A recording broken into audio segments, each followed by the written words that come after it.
Up to date channel के माध्यम से आज मैं आपको सक्षमता परीक्षा से संबंधित तमाम नियोजित शिक्षकों को इकोनॉमिक्स अर्थात अर्थशास्त्र के उन महत्वपूर्ण प्रश्नों से परिचय कराने जा रहा हूं, जो कि निश्चित रूप से आने वाले समय में सक्षमता परीक्षा में यह एक संभावित प्रश्न बनने जा रहे हैं। आज 2 नवंबर है। 2 नवंबर को जैसा कि आप जानते हैं, पूर्व से ऐसी सूचना प्राप्त हो रही है आ रही है कि आज नियोजित शिक्षकों को पटना के गांधी मैदान में सूबे के मुख्यमंत्री नीतीश कुमार जी राजकर्मी का दर्जा की घोषणा करने जा रहे हैं, जो कि वर्षों से यह नियोजित शिक्षकों का बेसब्री से मांग रही है और आज बेसब्री का इंतजार लगभग 12 घंटों के बाद समाप्त हो जाएंगे। उन्हें शायद सूबे के मुख्यमंत्री माननीय नीतीश कुमार उन्हें नियोजित शिक्षक का दर्जा से राजकर्मी के दर्जा में घोषणा कर वह समायोजित कर देंगे। हालांकि ऐसा कहा जा रहा है कि सक्षमता परीक्षा देने के बाद उन्हें बनाया जाएगा। इन्हीं कारणों से इसके लिए आपको तैयार रहना है और इकोनॉमिक्स भारतीय अर्थव्यवस्था से संबंधित प्रश्नों को जानना है। अब आप देखें, सबसे पहले माइक्रो शब्द का प्रयोग किसने किया। आप जैसा जान रहे हैं कि अर्थशास्त्र जो है वह 2 खेमे में है, 2 तरह के धाराओं में बटी हुई है, एक व्यष्टि और एक समष्टि। व्यष्टि कहने से ही ऐसा समझ उत्पन्न ले लेता है, व्यष्टि यानी व्यक्तिगत, सीमित, और समष्टि जब हम कहते हैं तो समाज, बड़ा, अकारी सत्यता क्या है, बड़ा। तो यहाँ पे हम लोग व्यष्टि अर्थशास्त्र से परिचय करने जा रहे हैं। तो सबसे पहले माइक्रो शब्द का प्रयोग किसने किया, तो रैगनर फ्रीस, जो कि इकोनॉमिक्स के बहुत बड़े विद्वान हैं, रैगनर फ्रीस महोदय ने माइक्रो शब्द का इकोनॉमिक्स में प्रयोग किया था।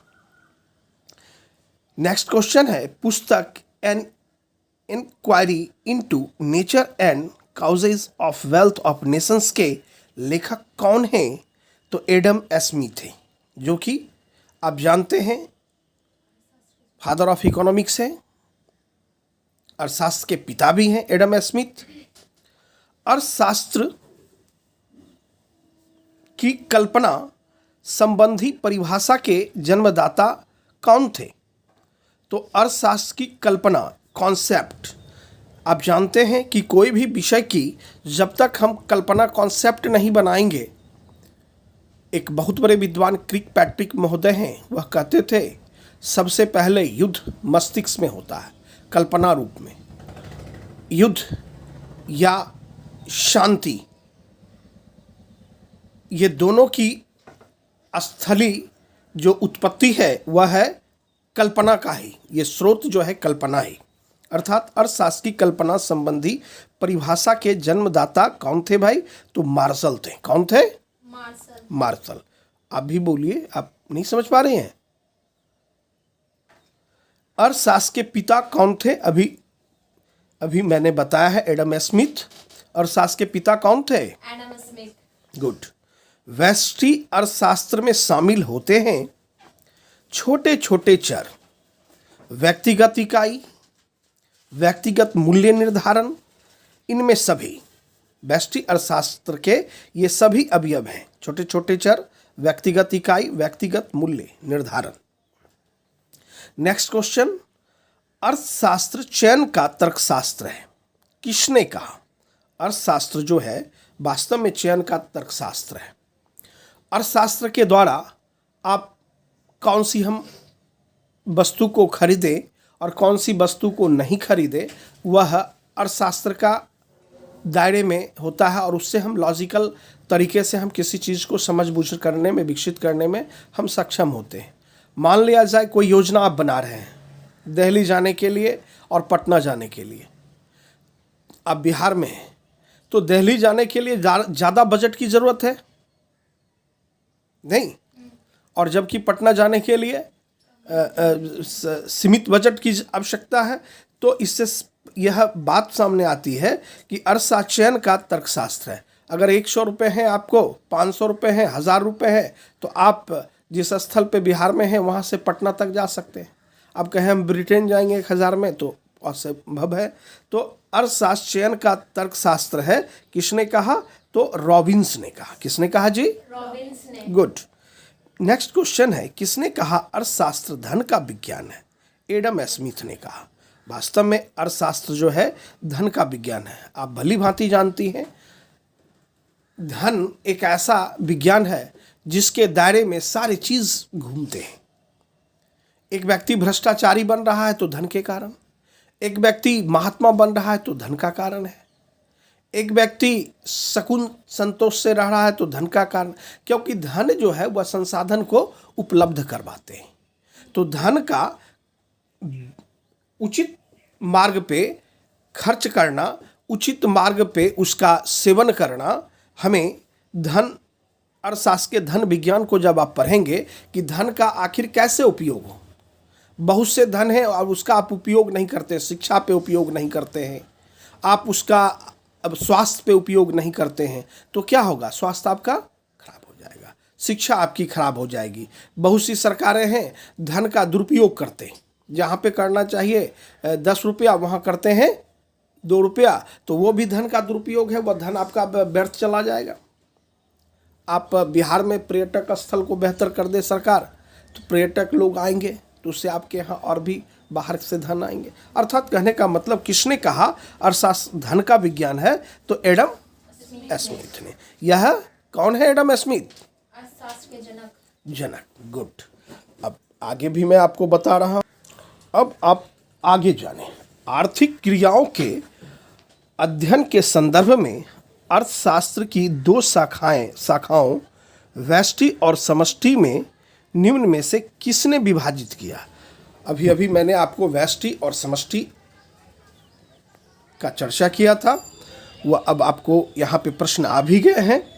आर्थिक क्रियाओं के अध्ययन के संदर्भ में अर्थशास्त्र की 2 शाखाओं व्यष्टि और समष्टि में निम्न में किसने विभाजित किया? तो वह है रैगनर फ्रिश। कौन है? रैगनर फ्रिश। नेक्स्ट क्वेश्चन, माइक्रोज जिसका अर्थ होता है छोटा, निम्न में से कौन सा शब्द है? ग्रीक शब्द है। कौन सा शब्द है? ग्रीक शब्द है। नेक्स्ट क्वेश्चन, अंग्रेजी का शब्द माइक्रो ग्रीक शब्द माइक्रोज से लिया गया है, जिसका अर्थ है, क्या है अर्थ भाई? उसका अर्थ है व्यापक। उसका अर्थ क्या है? व्यापक।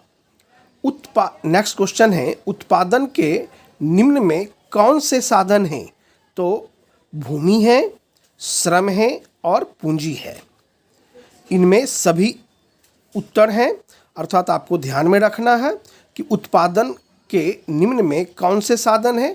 उत्पादन के साधन कौन कौन से हैं कह सकते हैं हम? तो भूमि है, श्रम है, पूंजी है। वास्तविकता है, आप जान लें कि भूमि है तो भूमि में क्या होगा? भूमि में यदि कोई उत्पादन करना चाहते हैं किसी तरह की फसल को, तो आपको श्रम उसमें लगाना होगा। आप उसका क्रय करें या स्वयं करें, फिर उसमें पूंजी का इन्वेस्टमेंट होगा। ठीक है, तो ये तीनों, भूमि, श्रम, पूंजी, ये तीनों उत्पादन के साधन हैं। नेक्स्ट क्वेश्चन है, व्यष्टि अर्थशास्त्र की कौन सी शाखाएं हैं? तो व्यष्टि अर्थशास्त्र की कौन कौन सी शाखाएं होती है वह जान ले। वस्तु कीमत निर्धारण, साधन कीमत निर्धारण, आर्थिक कल्याण, ये तीनों जो हैं व्यष्टि अर्थशास्त्र की शाखाएं हैं। ये तीनों क्या है?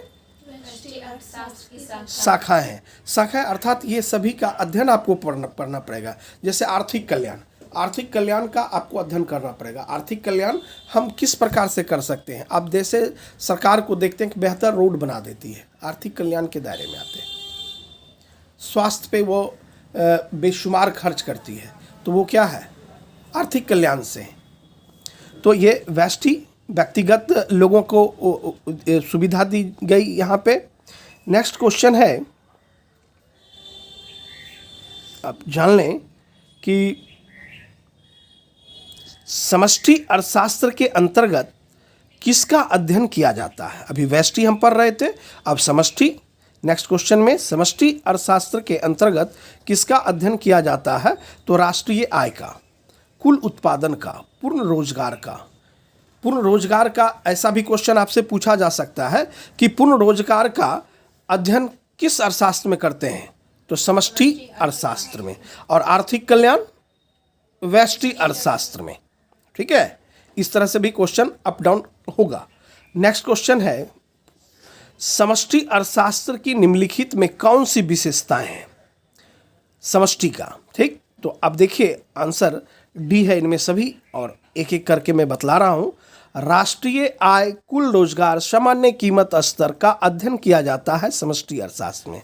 संपूर्ण अर्थव्यवस्था से संबंधित नीतियों का अध्ययन किया जाता है समष्टि अर्थशास्त्र में।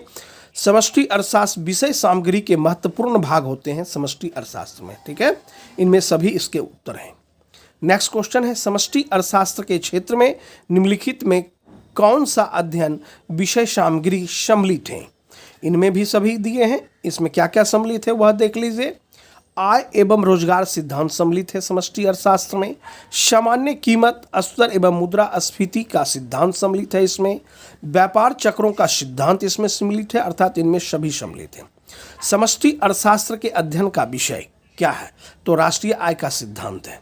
राष्ट्रीय आय का सिद्धांत किस अर्थशास्त्र का अध्ययन है, समष्टि अर्थशास्त्र का। फिर है, सामान्य कीमत स्तर का अध्ययन किया जाता है समष्टि अर्थशास्त्र में। इन तमाम प्रश्नों को अर्थशास्त्र के जो अभी बताया गया है आपको, आप इन्हें बेहतर ढंग से याद कर लें, ताकि आने वाला सक्षमता परीक्षा में आपको यहाँ से यदि प्रश्न बनते हैं तो आप बखूबी बना सकते हैं। और यह चुनिंदा संभावित प्रश्न है, और अगले वीडियो में अगले सब्जेक्ट से फिर आपको दिया जाएगा। यह हमारी चैनल पे तीसरे क्लास थे आपके। पहला क्लास सक्षमता परीक्षा के लिए नियोजित शिक्षकों के लिए हमने लाया था हिंदी में, दूसरा हमने लाया था क्लास में पॉलिटिकल साइंस में, आज तीसरा इकोनॉमिक्स है। नेक्स्ट क्लास फिर हम आपको, आप मेरे चैनल पे आप बने रहें, अधिक से अधिक नियोजित शिक्षकों को शेयर करें, ताकि नियोजित शिक्षक सक्षमता परीक्षा में कठिनाई ना महसूस करें। धीरे धीरे एक एक चैप्टर यदि हम प्रतिदिन करते चले जाते हैं तो आने वाले समय में सक्षमता परीक्षा में हम अपने आप को सक्षम महसूस करेंगे और राज्य कर्मी के दर्जा से सुशोभित भी होंगे। इन्हीं शब्दों के साथ आज 2 नवंबर को गांधी मैदान में माननीय नीतीश कुमार जी के द्वारा नियोजित शिक्षकों को राज्यकर्मी का दर्जा देने की घोषणा का अब वह पल आने वाला है। अब देखें आखिर सरकार महागठबंधन क्या करती है। लगभग 4-4.5 लाख नियोजित शिक्षक और उनके परिवार लगभग 20-25 लाखों की संख्या में टकटकी आंखों से गांधी मैदान की उस घोषणा को सुनने के लिए ललायित हैं कि आज हमारे माननीय मुख्यमंत्री नीतीश जी क्या हमें तोहफे के रूप में दीपावली के पूर्व दे रहे हैं। यूँ तो हमारी बरसों से यह हमारी उचित मांग है। इन्हीं शब्दों के साथ जय हिंद, जय भारत।